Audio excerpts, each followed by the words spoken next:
Hi hello welcome back to our channel Sai Shyamala collections and blogs. ఇవాళ అయితే ఒక మంచి రెసిపీ, ఒక మంచి కర్రీ అయితే చూపించబోతున్నానండి. కాకరకాయ వంటికి ఎంతో మేలు చేస్తుంది, ఆరోగ్యానికి ఎంతో మేలు చేస్తుంది. కానీ చాలామంది ఇష్టపడరు, పిల్లలు కూడా బాగా తింటారు. మా పిల్లలు అయితే చక్కగా తిన్నారండి ఈ కూర చేసిన రోజైతే.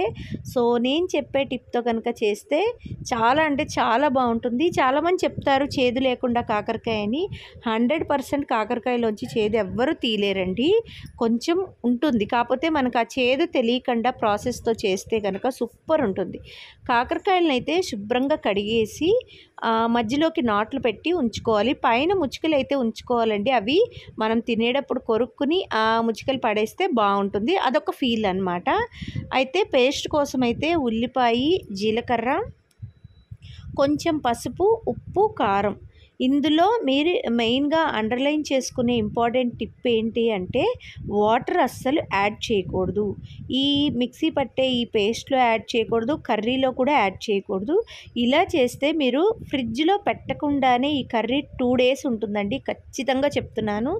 ఏదైనా ఊర్లు వెళ్ళేటప్పుడు మీకు ఏదైనా కర్రీ కావాలి 2 days నిల్వ ఉండేట్టు, మంచిగా చక్కగా స్పైసీగా ఒక కర్రీ కావాలంటే హ్యాపీగా కాకరకాయ తీసుకెళ్ళిపోవచ్చండి.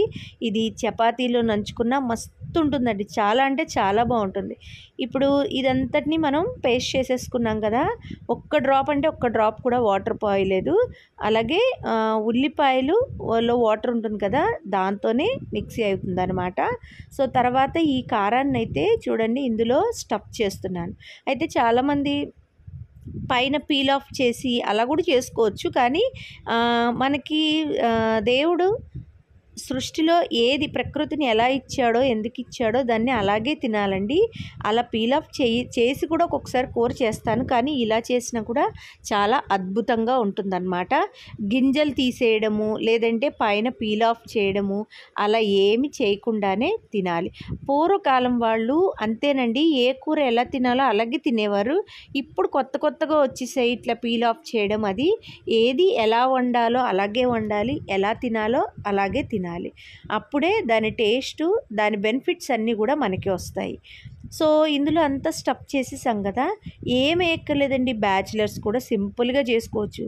ఇప్పుడు ఆయిల్ పెట్టి హీట్ ఎక్కాక మనం స్టఫింగ్ చేసుకున్న కాకరకాయల్ని ఇందులో వేసేయాలి. అయితే ఈ కాకరకాయల్ని మనం కొంచెం SIM to medium flame adjust చేసుకుంటూ చేస్తే అద్భుతంగా ఉంటుందండి కూర. అంతేగాని హైలో పెట్టకూడదు, అలా అని మరీ సిమ్లో పెట్టేసినా కొంచెం ఉడికినట్టు వస్తుంది, ఆ టేస్ట్ వేరు. మరీ డీప్ ఫ్రై కూడా చేయక్కర్లేదు. ఇలాగా మనకి బాండీకి సరిపడా కాకరకాయలు అన్నీ కూడా అందులో పెట్టేసి మూత పెట్టేయండి. ఫస్ట్ ఏం కదపద్దు, మూత పెట్టేయండి. అలా సిమ్లో ఉంచాగా ఒక 3-4 minutes తర్వాత తీసి చూస్తే వన్ సైడ్ కొంచెం కుక్ అయ్యి ఉంటాయి. దాన్ని ఇప్పుడు రివర్స్ తిప్పుకోవాలండి. కారం బయటికి రాకుండా రివర్స్ తిప్పుకుని మళ్ళీ మూత పెట్టి మగ్గనివ్వాలి. చాలామందికి తెలిసే ఉంటుంది ఈ పాయింట్. అయితే కాకరకాయ వల్ల మనకి కడుపులో నులిపురుగులు అవి కూడా చచ్చిపోతాయండి.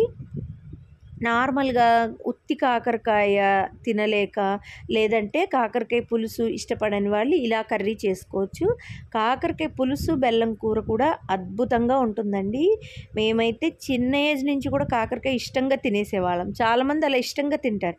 మా పిల్లలైతే అన్నీ ఇష్టంగా తినరండి, ఇలా స్టఫ్డ్ కాకరకాయ అయితే తింటారు. అంటే కొంచెం ఆ పేస్ట్ అది ఎక్కువ కలుపుకుని చిన్న చిన్న ముక్కలు కొరుక్కుంటూ తింటారు. నేనైతే అండి చెప్తున్నా కదా, ముద్దకు ఒక కాకరకాయ కొరికేసుకుంటాను. నాకు అంత ఇష్టం కాకరకాయ అంటే. ఎటువంటి డైజెషన్ ప్రాబ్లమ్స్ కానీ, నులిపురుగులు కానీ అలాంటివి ఏమి ఉండవండి. అలాగే షుగర్ పేషెంట్స్ కూడా తింటే కాకరకాయ చాలా మంచిదన్నమాట. అప్పుడప్పుడు ఇలాగ చేసుకుంటే మనకి స్పైసీగా తిన్న కర్రీ ఆ ఫీలు వస్తుంది, అలాగే హెల్త్ కూడా చాలా మంచిదన్నమాట. సో మిగిలిన కారం ఉంది కదా, అది కూడా వేసేయడమే. అయితే మీరు అనుకోవచ్చు స్పైసీగా తింటే కడుపులో మంట రాదా అని. ఈ కర్రీ అస్సలు రాదండి, ఎందుకంటే మనకి ఉల్లి కారము చక్కగా ఫ్రై అయిపోతుంది. అలా ఫ్రై అయిపోవడం వల్ల మనకి మంట అనే ఫీలింగ్ రాదు. చక్కగా నెయ్యి కానీ నూనె కానీ వేసుకుని తింటే కమ్మగానే అనిపిస్తుందండి. కారం మీ టేస్ట్కి తగ్గట్టు వేసుకోండి. అయితే ఆ కారం కలర్ మారేంత వరకు వీడియో పూర్తిగా చూడండి. చివరికి కర్రీ ఏ కలర్ వస్తుందో కలర్ మారేంత వరకు సిమ్లో పెట్టి మూత పెట్టి కర్రీ వేయించుకోవాలండి. అలా వేగిన తర్వాతే మీరు స్టవ్ అయితే ఆఫ్ చేయాలన్నమాట. ఏ రెసిపీని ఎలా చేయాలో అలా చేసుకుంటేనే బాగుంటుంది. అప్పుడప్పుడు ఆస్వాదించాలి. ఈ కర్రీ బాగా వర్షం పడుతున్నప్పుడు బయట ఇలాంటి కర్రీ చేసుకుంటే చక్కగా సూపర్ టేస్టీగా ఉంటుంది. అంతే, చూసారా కారం కలర్ మారింది చూసారా. ఇది మీరు మళ్ళీ చెప్తున్నా ఫ్రిడ్జ్లో పెట్టక్కర్లేకుండానే 2 డేస్ వరకు నిల్వ ఉంటుందండి. అంటే ఈరోజు కూర చేశారంటే ఈరోజు తినొచ్చు, రేపు తినొచ్చు, ఎల్లుండి పొద్దున వరకు కూడా ఖచ్చితంగా నిల్వ ఉంటుంది కూర. నాది హామీ అండి. ఫ్రిడ్జ్లో పెట్టక్కర్లేదు, ఒక్క డ్రాప్ కూడా వాటర్ వేయక్కర్లేదు. మరి రెసిపీ నచ్చితే ఖచ్చితంగా లైక్ చేసి కామెంట్ చేయండి. అలాగే ఫస్ట్ టైం చూస్తే